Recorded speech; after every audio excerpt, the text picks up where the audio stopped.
இது தொடர்பான விவரங்களை பகிர்ந்து கொள்வதற்காக மூத்த பத்திரிகையாளர் திரு அரவிந்த் இணைகிறார். அவரோடு பேசலாம். சார் வணக்கம்.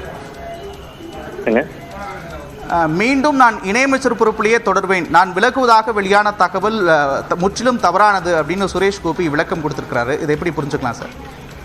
இந்த பேட்டியை சுரேஷ் கோபியா தான் நேற்று சொல்லியிருந்தா, நான் எனக்கு இது அமைச்சரவையில எனக்கு இடம் வேண்டாம், நான் வேண்டான்னு தலைமையிட்ட சொல்லியிருந்தேன். எனக்கு நான் எம்பியாவே தொடர்ந்தா போதும், நான் மக்கள் பணி ஆற்றுறேன், நான் சினிமாலையும் நடிக்கணும், அதனால எனக்கு அமைச்சர் பதவி வேண்டான்னு சொன்னது இதே சுரேஷ் கோபி தான். பதவியேற்று சுமார் 2-3 மணி நேரத்துக்கு பிறகு அவர் இதை சொன்னாரு.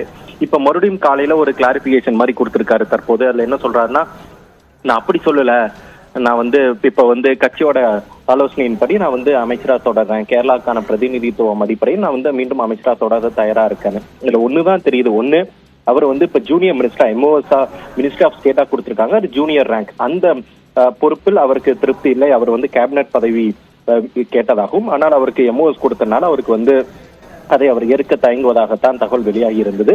தற்போது பாஜக தலைமை அவரிடம் நேரடியாக பேசியிருப்பதாகவும், அதனைத் தொடர்ந்து அவர் தற்போது இந்த விளக்கத்தை கொடுத்திருப்பதாகத்தான் தகவல் தெரிவிக்கிறது.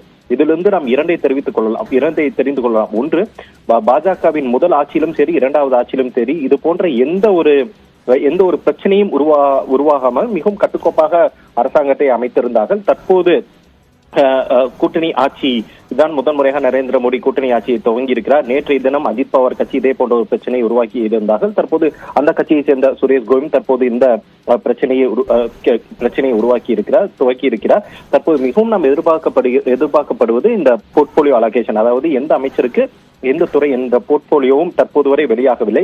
5 மணிக்கு பிரதமர் நரேந்திர மோடி தலைமையில் முதல் அமைச்சரவை கூட்டம் நடைபெற இருக்கிறது என அறிவித்திருக்கிறார்கள். அதற்கு முன்பாக இந்த பட்டியல், அதாவது எந்த அமைச்சருக்கு எந்த பதவி எந்த துறை என்ற பட்டியல் போர்ட்போலியோ வெளியாகும் என எதிர்பார்க்கப்படுகிறது. அதுவும் தற்போது தாமதமாகி வருவதுதான் பாஜகவின் முதல் கூட்டணி ஆட்சி என்பதற்கான இதுதான் விடை என்பதுதான் எதிர்கட்சிகளின் பதிலாக இருக்கிறது. நிச்சயமாக நீங்கள் குறிப்பிட்டு சொல்வதை பார்க்கும்போது சுரேஷ் கோபியை தற்போது பாஜக தலைமை சமரசம் செய்திருக்கிறது அப்படின்றத புரிஞ்சுக்க முடியுது. இருந்தாலும் அடுத்தடுத்த கட்ட நகர்வுகள் எப்படியாக இருக்கும் அப்படின்றத பொறுத்திருந்து பார்க்கலாம். இணைப்பில் கருத்துக்களை பகிர்ந்து கொண்டமைக்காக நன்றி திரு அரவிந்த். லாவண்யா, தொடர்ந்து அமைச்சரவை தொடக்கத்திலேயே இது போன்ற குழப்பங்கள் ஏற்பட்டிருக்கிறது. இன்னும் கூட்டணி கட்சிகளை சமாளிக்க வேண்டிய ஒரு பெரிய பொறுப்பு பாஜகவுக்கு இருக்கிறது. அதை எப்படி மேற்கொள்கிறார்கள் என்பதை பொறுத்திருந்து பார்க்கலாம். லாவண்யா, விவரங்களுக்கு நன்றி நந்தா.